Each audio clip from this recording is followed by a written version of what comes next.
আজকের মুরলির সার হলো, বাবা আজকের মুরলিতে বোঝাচ্ছেন যে পুরনো দুনিয়া ও দেহের প্রতি আসক্তি আত্মাকে দুর্ভাগ্যের দিকে নিয়ে যায়। কালকে আমরা শুনেছি আমরা ভাগ্য জাগিয়ে এসেছি। আজকে বাবা বলছেন পুরনো দুনিয়া ও দেহের প্রতি আসক্তি আত্মাকে দুর্ভাগ্যের দিকে নিয়ে যায়। তাই এখন একমাত্র সে বাবাকেই স্মরণ করতে হবে, এটাই হলো সিদ্ধান্ত। যিনি অবিনাশী উত্তরাধিকার প্রদান করেন তিনি হলেন আমাদের বাবা, শিক্ষক, সদ্গুরু। আত্মা 84 জন্ম নিতে নিতে তমপ্রধান ও পতিত হয়ে গেছে, আর তাকে পুনরায় পবিত্র করার শক্তি একমাত্র পতিত পাবন বাবারই আছে। বাবা সহজ উপায়ে বলেন, আমাকে স্মরণ করো, সর্বধর্ম পরিত্যাজ্য মামেকম শরণং ব্রজ।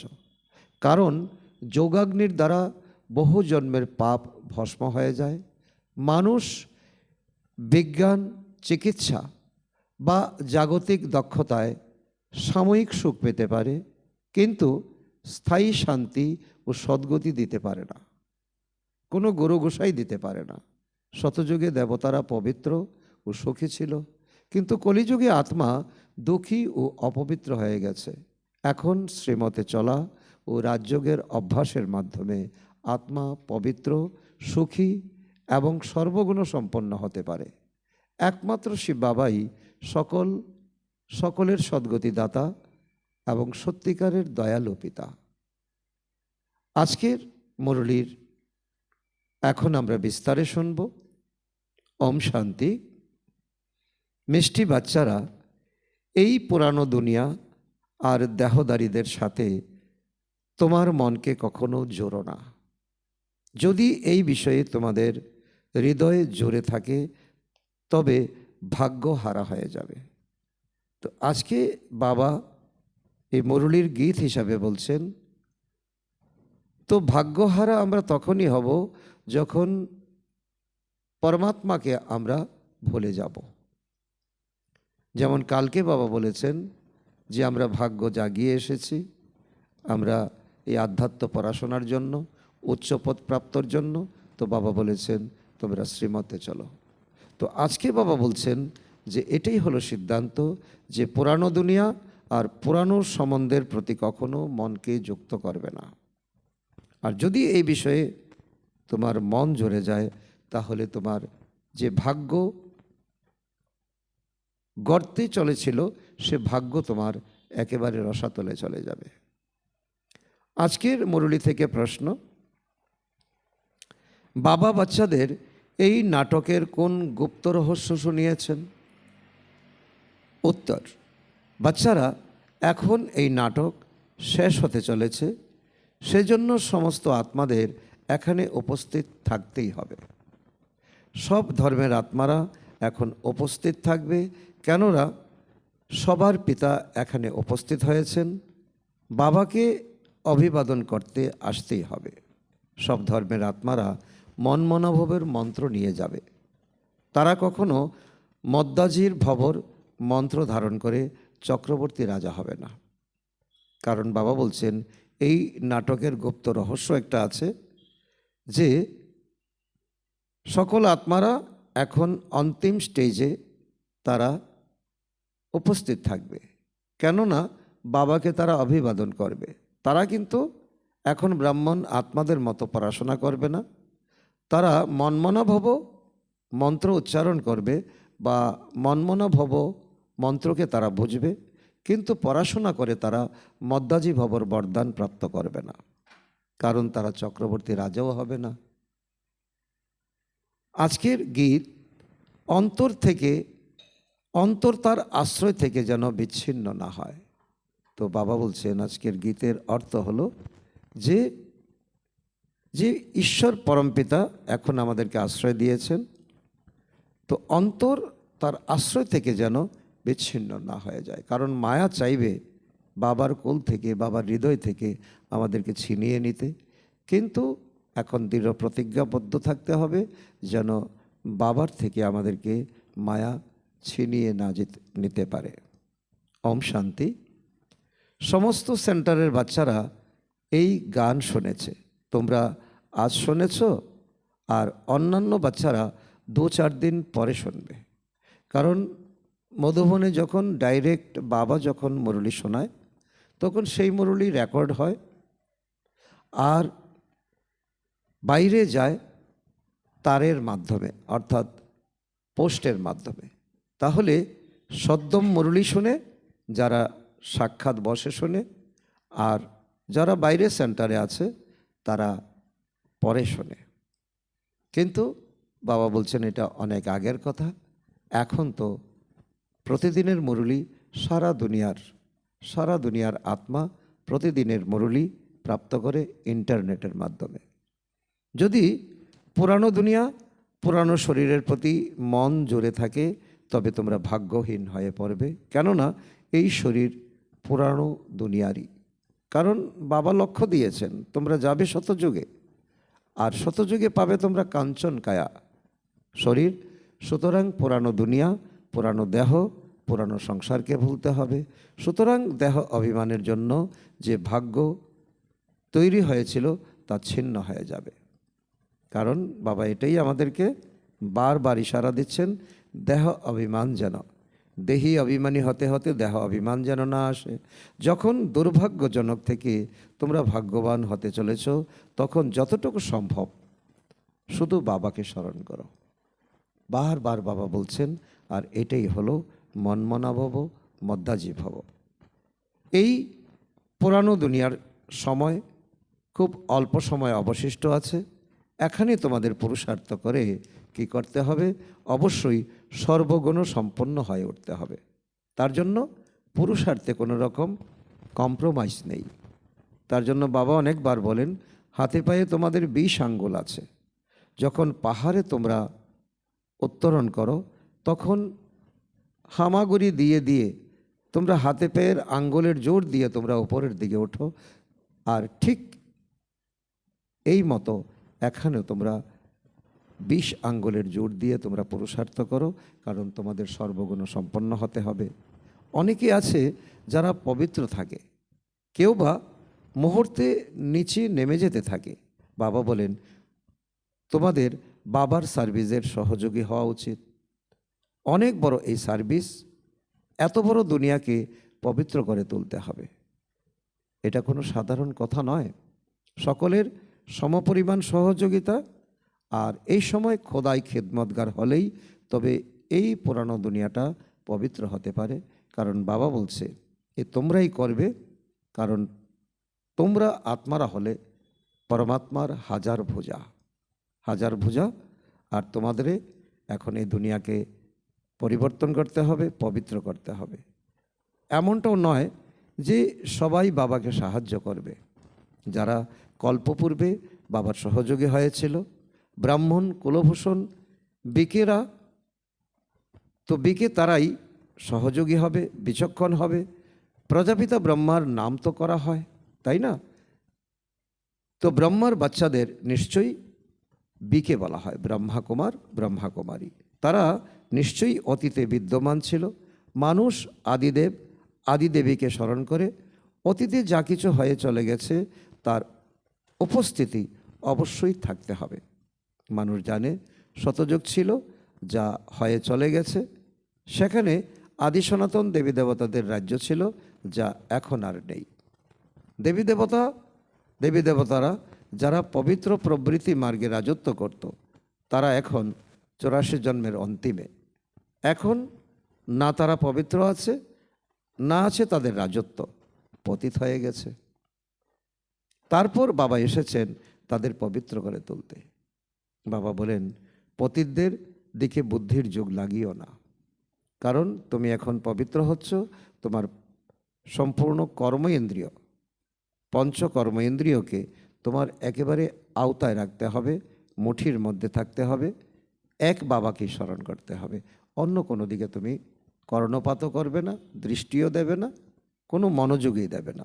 তোমরা জানো বাচ্চারা, আমরা বাবার শ্রীমতে চলে বাবার কাছ থেকে অবিনাশী উত্তরাধিকার গ্রহণ করছি। কিভাবে উত্তরাধিকার পাওয়া যায় সেই যুক্তিও বাবাই আমাদের বলে দেন। বাবাই আমাদের কাণ্ডারি, বাবাই আমাদের শিক্ষক।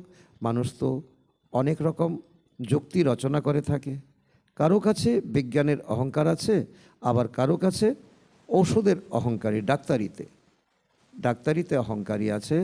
তো লিখে দেয় হার্ট কাজ না করলে প্লাস্টিকের হার্ট প্রতিস্থাপন করার কথা। বিজ্ঞান এতটাই উন্নত হয়েছে যে প্রকৃতি প্রদত্ত বা ঈশ্বর প্রদত্ত যে আমরা হার্ট পেয়েছি, সেই হার্ট যদি কোনো কারণে অকেজো হয়ে যায়, তার পরিবর্তে প্লাস্টিকের হার্ট প্রতিস্থাপনের কথা। আসল হার্টকে বের করে কৃত্রিম হার্ট দিয়ে কাজ চালায়। তো এমনই দক্ষতা, বিজ্ঞানের দক্ষতা, ডাক্তারের দক্ষতা। তো এটা হলো সাময়িকভাবে সুখ, এটার কথা বাবা বলছেন। তো এটাও হলো সাময়িকভাবে সুখ। আগামীকাল যদি সে মারা যায়, তবে শরীর তো শেষ হয়ে যাবে, প্রাপ্তি তো কিছুই হবে না। তো এত লক্ষ লক্ষ খরচ করে 2-4 দিনের জন্য তাকে বাঁচিয়ে রাখা, তো এটাতে কোনো ক্রেডিট নেই। এটা অল্পকালের সুখ। যা কিছু পেয়েছিল তা অস্থায়ী সময়ের জন্য। ওরা বিজ্ঞানের দ্বারা অনেক বিস্ময়কর জিনিস আবিষ্কার করে, তবে সেটা অল্প সময়ের জন্য। এখানে বিষয় সম্পূর্ণ আলাদা। বাবা আমাদেরকে রাজযোগ শেখাচ্ছেন, বাবা আমাদেরকে প্রতিষ্ঠিত করছেন, এই বিষয়টাই সম্পূর্ণ আলাদা, সম্পূর্ণ অনুভবের বিষয়। পবিত্র আত্মা 84 জন্ম নিতে নিতে এখন পতিত হয়ে গেছে। ওই পতিত আত্মাদের পুনরায় পবিত্র করে তোলা এক বাবা ছাড়া আর কেউ করতে পারে না। একজনের মহিমা করা হয়, সবার পতিত পাবন, সবার সদ্গতিদাতা, সবার প্রতি দয়ার দৃষ্টি প্রদানকারী লিডার একমাত্র বাবাই। ওনার অনেক কর্তব্য, উনি লিডার, উনি গাইড, উনি আমাদের শিক্ষাকর্তা। মানুষ নিজেকে সর্বদয় লিডার বলে থাকে। সর্ব মানে এর মধ্যে সবাই অন্তর্ভুক্ত। সবার প্রতি দয়া প্রদানকারী এক বাবাকেই বলা হয় একমাত্র পিতা, যিনি পরম করুণাময়, পরম আনন্দময়। মানুষ সবাইকে কিভাবে দয়া করবে? নিজের প্রতি দয়া করতে পারে না, সুতরাং সবার প্রতি কিভাবে করবে? দয়া করলেও অল্প সময়ের জন্য করে এবং নিজেদের কত বড় বড় নামাকরণ করে থাকে। বাবা বলেন কত সহজ যুক্তিতে তোমাদের বলে দেই এবার হেলদি এবার ওয়েলদি হওয়ার। এই সময় যখন সঙ্গম যুগে তোমরা ব্রাহ্মণ হয়েছ, তোমরাই জানতে পারছো কি করে সত্যযুগে অর্থাৎ সত্য ত্রেতা যুগে 21 জন্ম তোমরা কি করে এবার হেলদি এবার ওয়েলদি হবে। যুক্তি সম্পূর্ণ সহজ, শুধু আমাকে স্মরণ করো, কেননা তোমরা আমাকে ভুলে গেছো। শতযুগে তো তোমরা সুখে থাকো, সেই জন্য আমাকে স্মরণ করো না, প্রয়োজন পড়ে না। শতযুগে কোনো মায়া থাকে না, দুঃখ থাকে না। 84 জন্মের হিস্ট্রি জিওগ্রাফি তোমাদের শুনিয়েছি যে তোমরা এইভাবে রাজত্ব করতে। তোমাদের রতনজড়িত ড্রেস ছিল, তোমাদের মাথায় ডবল মুকুট ছিল এবং হিরে রত্ন খচিত তোমাদের মহল ছিল। সবসময় সুখী ছিলে, তারপর একটু একটু করে নিচে নামতে নামতে তমপ্রধান দুঃখী পতিত হয়ে গেছো। এই হলো সম্পূর্ণ জীবনের ইতিহাস। এখন বাবা পুনরায় তোমাদের কল্প পূর্বের মতো অবিনাশী উত্তরাধিকার প্রদান করছেন। যারা কল্প এসে উত্তরাধিকার গ্রহণ করে শ্রীমতে চলে, তাদেরকে বাবা শোনাচ্ছেন, তাদেরকে বাবা ওপরে নিয়ে যাচ্ছেন। শ্রীমতী হলো বাপদাদার মত। তাছাড়া তাদের ছাড়া শ্রীমত কোথা থেকে পাবে? বাবা বলেন তোমরা ভেবে দেখো, এই দক্ষতা আর কারো কাছে আছে কি? নেই। কাউকে বিশ্বের মালিক করে তোলার যুক্তি বাবাই আমাদেরকে বলে দেন। তিনি বলেন এছাড়া আর কোনো পদ্ধতি নেই। পতিত পাবন বাবাই নলেজ দিয়ে থাকেন উচ্চ পদ প্রাপ্ত করার জন্য। এমন নয় যে শুধু সৃষ্টিচক্র সম্পর্কে জানলেই তোমরা পবিত্র হতে পারবে। বাবা বলেন আমাকে স্মরণ করো, এই যোগ অগ্নির দ্বারাই তোমাদের পাপের ঘোড়া যা পরিপূর্ণ হয়ে গেছে তা শেষ হয়ে যাবে। বাবা বলেন তোমরাই 84 জন্ম নিতে নিতে এখন পতিত হয়ে গেছো। আজকাল তো নিজেকেই শিবহম, আমি শিব ততত্বম বলে থাকো, নয়তো বলে তুমি পরমাত্মার রূপ। যে আত্মা সেই পরমাত্মা। তো এই ভুল বলতে বলতে বলতে তো এখন এই ভুলে ভরা সংসার হয়ে গেছে। এখন বাবা এসেছেন, তোমরা জানো শিব বাবার স্মৃতি অন্যদের স্মরণ করিয়ে দিতে হবে। বাবা বলছেন একটা গ্রামও যেন বাদ না যায়, একটা ঘরও যেন বাদ না যায়। সারা দুনিয়ার প্রতি তোমাদের সেবা করতে হবে। সবাইরই সদ্গতিদাতা এক পরমপিতা পরমাত্মা। শিবের জন্য আলাদা মন্দির নির্মাণ করে থাকে, শঙ্করের রূপ আলাদা। প্রদর্শনী তো দেখানো হয় শিব নিরাকার, শঙ্কর সাকার। কৃষ্ণ সাকারে আছে, তার সাথে রাধাকে দেখানো যুক্তিযুক্ত। সুতরাং এর থেকে প্রমাণ হয় এরাই লক্ষ্মী নারায়ণ হয়। কৃষ্ণ দাপরে গীতা শোনাতে আসেনি না, কৃষ্ণ কলিযুগের অন্তিমে পতিত হয়ে পড়ে। এই হলো মূল হিস্ট্রি। বাবা বলছেন পবিত্র থাকে সত্যযুগে। কৃষ্ণ অর্থাৎ পবিত্র আত্মা, ষোলকলা সম্পন্ন, সর্বগুণ সম্পন্ন। সেই জন্য অবশ্যই তাকে সঙ্গমে আসতে হবে, পড়াশোনা করতে হবে। আর তিনি হলেন ব্রহ্মা বাবা। এই ব্রহ্মা বাবার শরীরে শিব বাবা প্রবেশ করে ওনাকেই সর্বোত্তম বানান। এইসব বিষয় বাবাই জানেন। তিনি হলেন ত্রিকালদর্শী। কৃষ্ণকে ত্রিকালদর্শী বলা হয় না। কৃষ্ণ তো তিনকালের জ্ঞান শোনাতে পারেন না। তিনি শোনেন সঙ্গম যুগে, সত্যযুগে গিয়ে ভুলে যান। তার মধ্যে সৃষ্টির আদি মধ্য অন্তের জ্ঞানই নেই। সত্যযুগে থাকবে না কোনো জ্ঞান, সত্যযুগে থাকবে না কোনো আধ্যাত্মিকতা। তারা বলে থাকে ছোট বাচ্চা দেবী প্রিন্স প্রিন্সেস কলেজে বিদ্যা অর্জন করতে যায়। প্রথমে সেখানেও প্রিন্স প্রিন্সেসদের কলেজ ছিল, এখন সব একাকার হয়ে গেছে। কৃষ্ণ প্রিন্স ছিল, নিশ্চয়ই তার সাথে আরও অনেক প্রিন্স প্রিন্সেস হবে হয়তো, যারা একত্রে পড়াশোনা করত। ওটা হলো নির্বিকারী দুনিয়া। এক শিব বাবাই হলেন সবার সদ্গতিদাতা। মানুষ সবার সদ্গতিদাতা হতেই পারে না। বাবা এসে সবাইকে মুক্তি, জীবন মুক্তি দিয়ে থাকেন। এটাও বোঝানো হয়েছে দেবতাদের রাজ্যে আর কোনো ধর্ম ছিল না, ওরা তো আধা কল্প পরে এসেছে। সুতরাং শতযুগে কিভাবে থাকবে? ওরা হলো নিবৃত্তি মার্গের হরযোগী। ওরা রাজযোগ বোঝে না। এই রাজযোগ হলো পবিত্র মার্গের জন্য।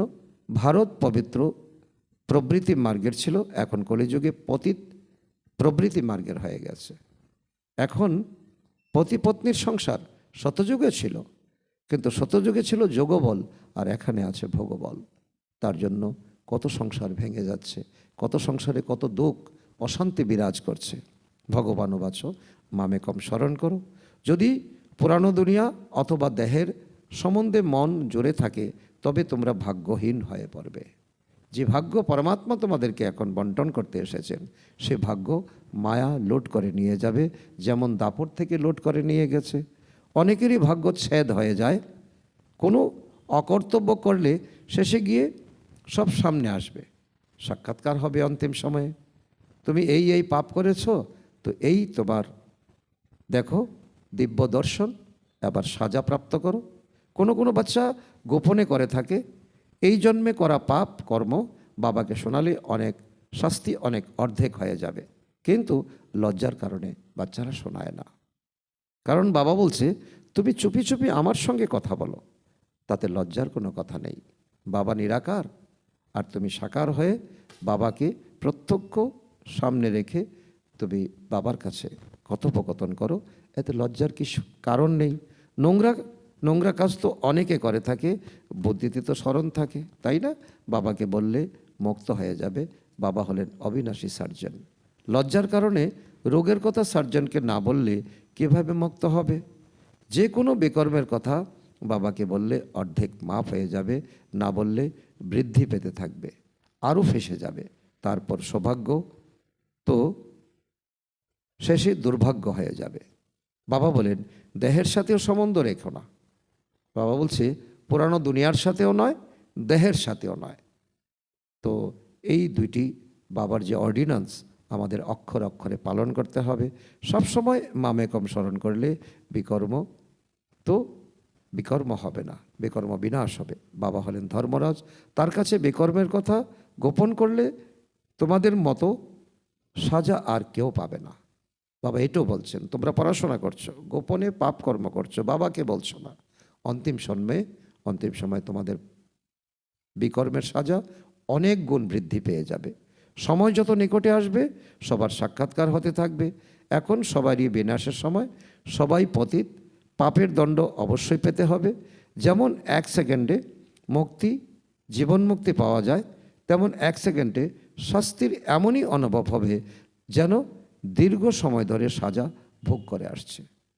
কারণ অন্তিম সময় এমনও চিত্র হবে যে একটা শরীর, সে আত্মা বেঁচে আছে, আত্মা আছে শরীরে, কিন্তু পাথর চাপা পড়ে আছে। জল জল জল দাও, তৃষ্ণায় বুক ফেটে যাচ্ছে, কিন্তু জল দেওয়ার মতো কেউ থাকবে না। তো ওই যে সাজা, এটা অনেক বড় অনুভব, অনেক বড় দুঃখ। তো বাবা বলছেন খুব সূক্ষ্ম বিষয়। প্রত্যেকের বিনাশের সময় সাজা অবশ্যই পেতে হবে, তারপর সব আত্মারা পবিত্র হয়ে ঘরে ফিরে যাবে। কারণ অপবিত্ররা পরমধামে চান্স পাবে না। বাবা এসেই পতিত আত্মাদেরকে পবিত্র করে তোলেন। তার জন্য বাবা শর্টকাট বলেন যে এই শিক্ষায় দীক্ষায় তোমরা পবিত্র হয়ে যাও, আর না হলে অন্তিম সময়ে অনেক অনেক তোমাদের সাজা পেতে হবে, তবেই তোমরা পবিত্র হবে। বাবা ছাড়া আর কারো কাছে কোনো শক্তি নেই। এত জন্ম পাপ করতে করতে এখন তোমাদের পাপের ঘোড়া পরিপূর্ণ হয়ে গেছে।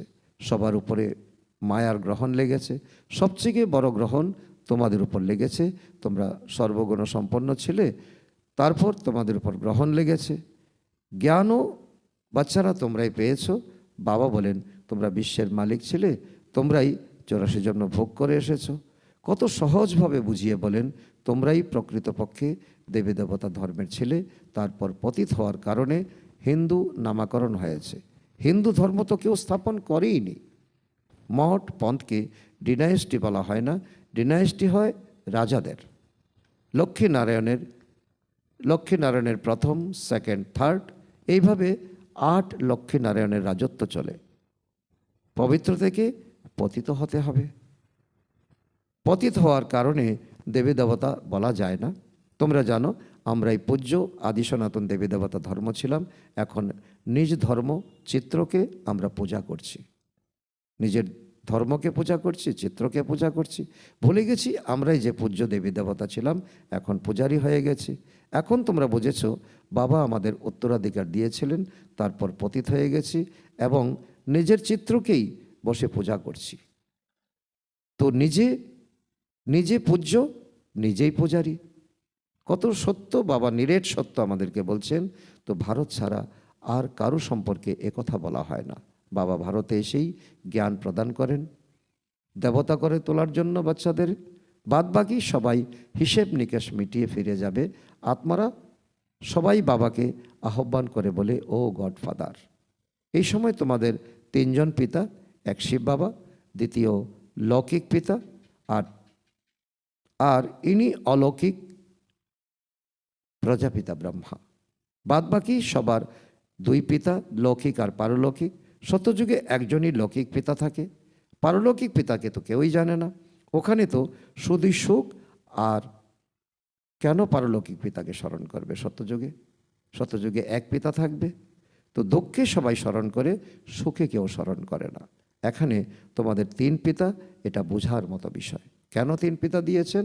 আমাদের যাতে এখন কোনো প্রকারের দুর্ভাগ্য আমাদের ধারে কাছেও আসতে পারে না। এজন্য আমাদের 3 পিতার রহস্য বাবা বুঝিয়েছেন।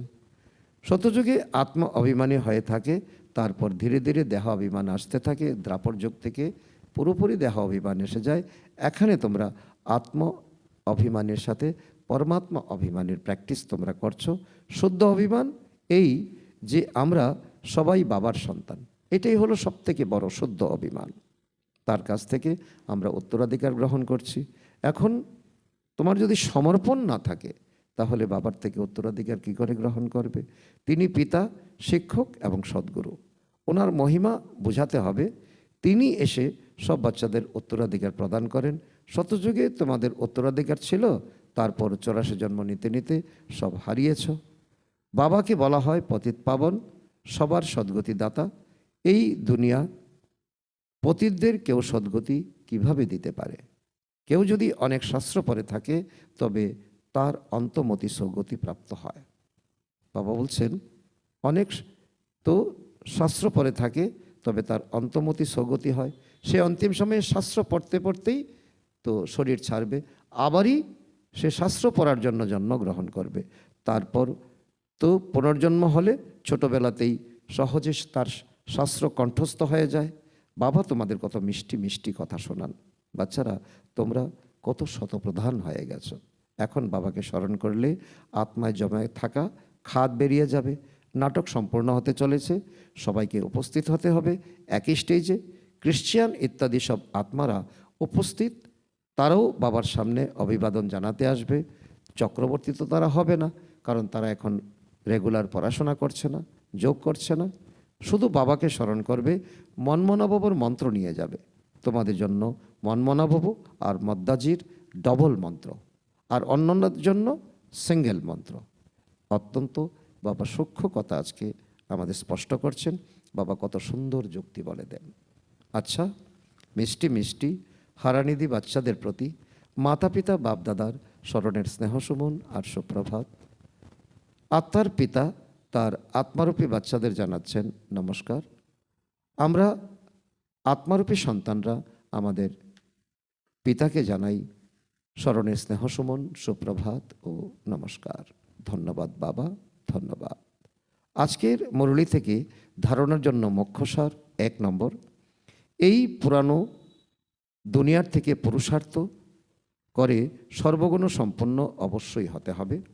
এই পুরানো শরীর বা পুরানো দুনিয়ার প্রতি মন যেন না জোড়ো, ভগবান ভাগ্যবান হতে হবে।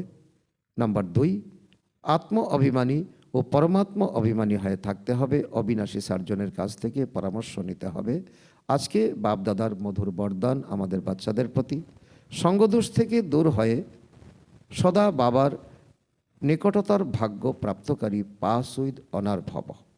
তার অর্থ হলো, যদি বাবার নিকটে থাকতে পছন্দ হয় তাহলে সর্বদা যে কোনো সঙ্গদোষ থেকে দূরে থাকো। যে কোনো প্রকারের আকর্ষণ পরীক্ষার রূপে আসবে, কিন্তু তোমরা আকৃষ্ট হবে না। সঙ্গদোষ অনেক প্রকারের হয়। ব্যর্থ সংকল্প বা মায়ার আকর্ষণের সংকল্পের সঙ্গ, সম্বন্ধীদের সঙ্গ, বাণীর সঙ্গ, অন্য দোষের সঙ্গ, কর্মের সঙ্গ, এইসব সঙ্গদোষ থেকে নিজেকে বাঁচানো আত্মাই পাস উইথ অনার হতে পারে। তো এটা সাধারণ নয়, অনেক কঠিন পরীক্ষা দিয়ে আমাদেরকে পাস উইথ অনার হতে হবে। আজকের স্লোগান, তোমরা ফরিস্তা হও, তাহলে সব পরিস্থিতি বা স্বয়ং তোমাদের ছত্রছায়া হবেন বাবা। আজকের অব্যক্ত ইশারা, সদা অবিচল অনর একরস স্থিতির অনুভব করো। এর অন্তর্গত বাবা বলেছেন, সদা অবিচল অনর একরস হওয়ার ও বানানোর বিশেষ শক্তি হলো এই ড্রামার পয়েন্ট। একে শক্তিরূপে ধারণ করো। আত্মা কখনো পরাজিত হবে না, কিন্তু প্রথমে ড্রামার বিন্দু লাগিয়ে ব্যর্থ সংকল্পগুলিকে শুদ্ধ সংকল্পে পরিবর্তন করো। তারপর মায়ার থেকে আসা অনেক প্রকারের বিঘ্নগুলিকে শরীরের লগনের আধারের দ্বারা সমাপ্ত করো। আচ্ছা, ওম শান্তি, ওম শান্তি।